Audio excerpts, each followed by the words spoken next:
What would be the downside to waiting until after price appreciation to start an LLC through y'all? If you don't have your assets in there beforehand, one, you're going to be scrambling around post price appreciation, which is not a good spot to be. You're going to be caught on your back foot. I think things are going to move much faster than people are anticipating. And because of that, you would probably be emotional and apt to make poor decisions. So you want to be proactive, for one. Two, seasoning in bank accounts. And it's a business bank account versus a personal bank account. Let's say you liquidate 7 figures in crypto and you're excited. You're going to send it to your bank account and then they flag it and they freeze it. You don't get access to it. And now you've got to hire an attorney with what money? Which you don't have the money for the attorney to be able to hire to, send the letter to the bank and let them know you're going to sue them to make sure that your account gets unlocked. It's not a good position to be in. If you've had a bank account for 3 to 6 months associated with your LLC, you're going to be much less likely to get flagged or frozen when you send large amounts of money there. And especially if it's like a private client account, you're paying a little bit more on the monthly fees or whatever it is for larger balances that you're supposed to maintain because you know you're going to have a large liquidity event,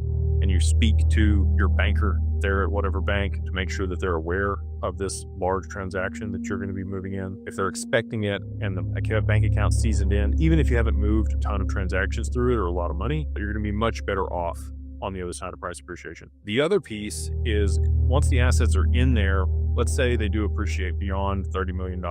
You're not going to have to worry about the taxes, even if you waited. If you do it the right way, moving the assets in there aren't a problem. But if you wanted to gift them out of the LLC into a trust, you're going to want to gift small portions of equity of that LLC and get a 409A valuation done on it. That's going to squeeze the value of the assets down so you can gift more out of your taxable estate. Most people are going to have a trust and an LLC outside the trust and keep a portion of their assets in the LLC outside of the trust to tax arbitrage the trust. And the way that works is any revenue that's more than $15,000 inside of a trust can be taxed at 37.5%, unless you're working with these crazy people that say they defer taxes in perpetuity or you're able to evade taxes with this type of trust. Don't trust those people. Those are scams most of the time. Anyway, so there's a lot of reasons that you would want to set up the LLC before price appreciation.